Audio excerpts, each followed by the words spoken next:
fully loaded Ram Limited Crew Cab costs $76,405 at a Texas dealership this year. A Ram Bighorn with the identical engine, the identical frame, and the identical towing capacity costs roughly $28,000 less. The extra money buys badges, screens, and seat massage motors that fail out of warranty. 5 trims, all bought in large numbers across Texas showrooms every single month, all representing the worst dollar-for-dollar value in their entire lineup once the depreciation and repair data is actually laid out side by side.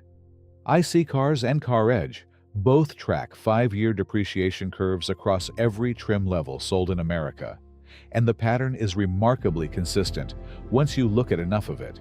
Loaded luxury trims depreciate faster than base and mid-level trims of the exact same truck, because the complex technology packed into them becomes expensive and unreliable the moment factory warranty coverage runs out. And second-hand buyers know it, which is why resale demand for these trims collapses faster than for the simpler trucks underneath them. We start with the trim that loses value the slowest of the 5, which, as you will see, still is not slow at all in absolute terms. In 5th place, the Chevrolet Silverado High Country starts at roughly $70,000 new, built on the identical frame, the identical 5.3-liter or 6.2-liter V8, and the identical towing capacity as a Silverado LT, costing $18,000 less at the exact same dealership. What the extra money buys is a massaging front seat system, adaptive air suspension, and a 12.3-inch digital gauge cluster.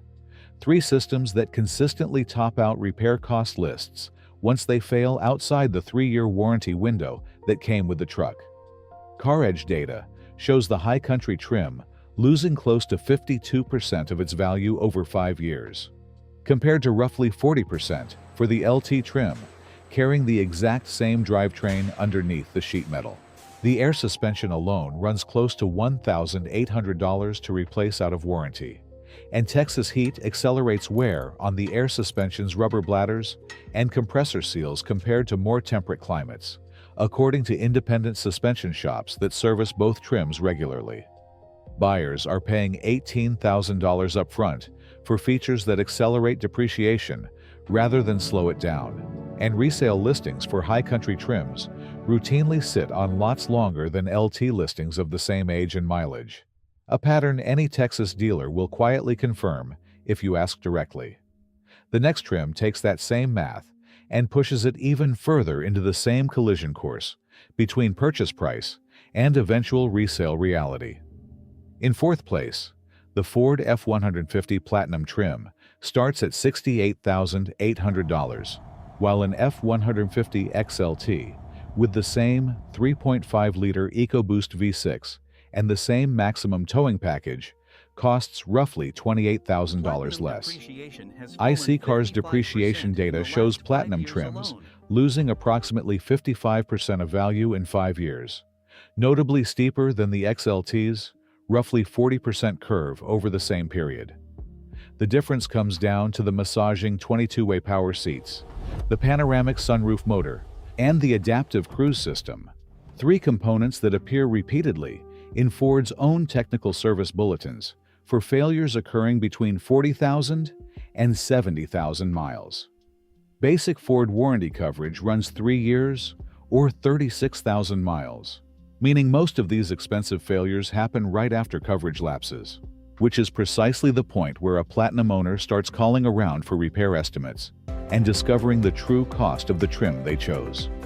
Buyers pay a premium up front for a truck that then loses value faster than the base model doing the exact same job in the exact same driveway. Insurance premiums on Platinum trims also run measurably higher than on XLT trims due to the higher replacement cost of the panoramic sunroof glass and the massaging seat hardware, a detail most buyers never factor into the total cost of ownership before signing the paperwork. Here is where the pattern shifts from bad to genuinely difficult to justify on paper by any reasonable measure of value.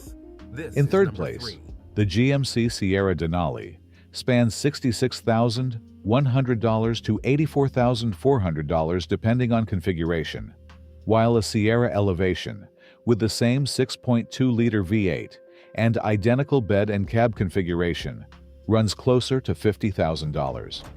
The Denali's rear air suspension and multi-pro tailgate with its 6 functions look impressive on a test drive, but both systems show up disproportionately in GM's own warranty claim data for failures between 50,000 and 90,000 miles.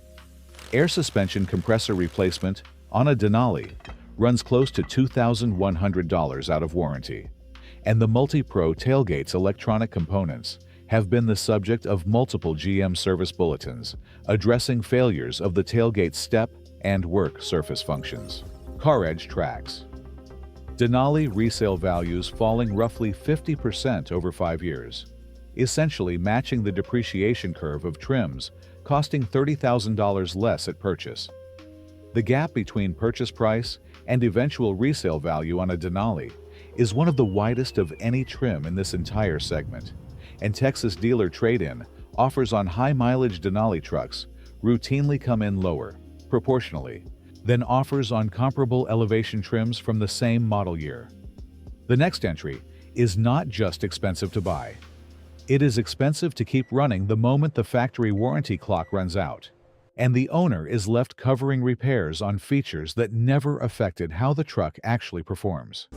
In second place, the Toyota Tundra Capstone starts near $78,000.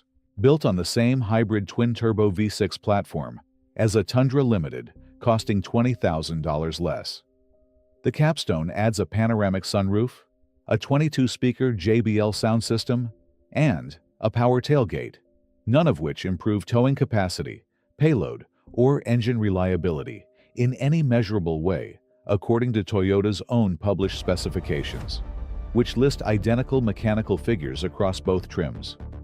Toyota's own reliability advantage, the reason people buy the badge in the first place, applies equally to the limited trim at a fraction of the price, meaning buyers paying for Capstone are essentially paying $20,000 for speakers and a sunroof motor.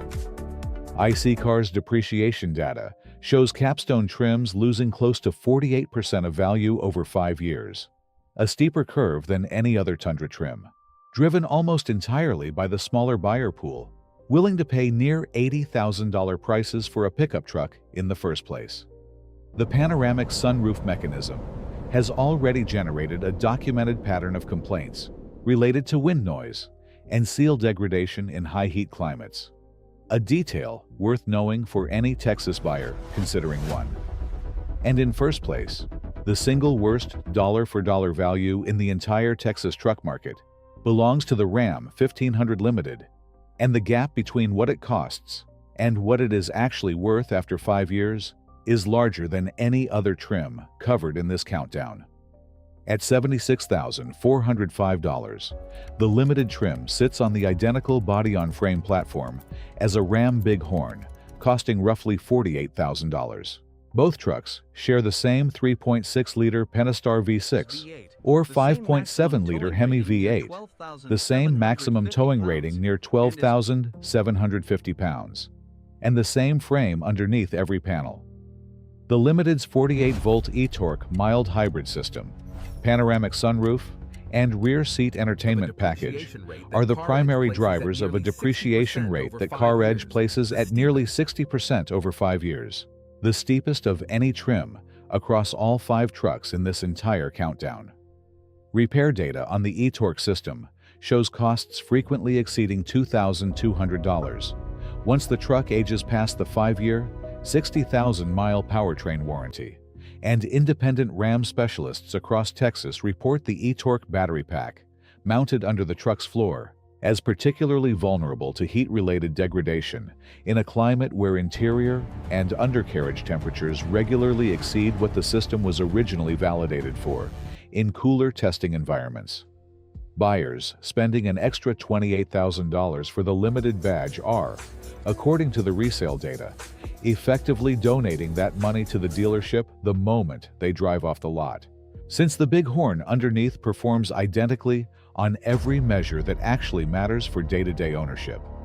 Across all 5 of these trims, the story never changes in its fundamentals. The base engine, the frame, and the towing capacity are identical to trims costing tens of thousands of dollars less at the same dealership. The extra money goes toward complex electronics that fail expensively right as the warranty expires, and toward depreciation curves that punish the buyer twice, once at purchase and again at trade-in.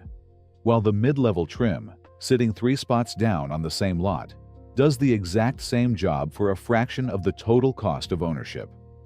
This is not an argument against buying a full-size truck, and it is not an argument that these trucks are poorly built. It is an argument for buying the trim that does the actual job without paying for features engineered to fail expensively outside coverage. The XLT, the Bighorn, the Elevation, and the limited adjacent lower trims all get you to the same job site, the same trailer hitch, and the same highway on-ramp, with a warranty period that actually covers the parts most likely to need it. If this comparison changed the way you look at truck trim levels, hit subscribe, drop a like, and share it with someone about to sign paperwork on a loaded trim this weekend. Comment below with the trim you almost bought before checking the numbers yourself. The next hidden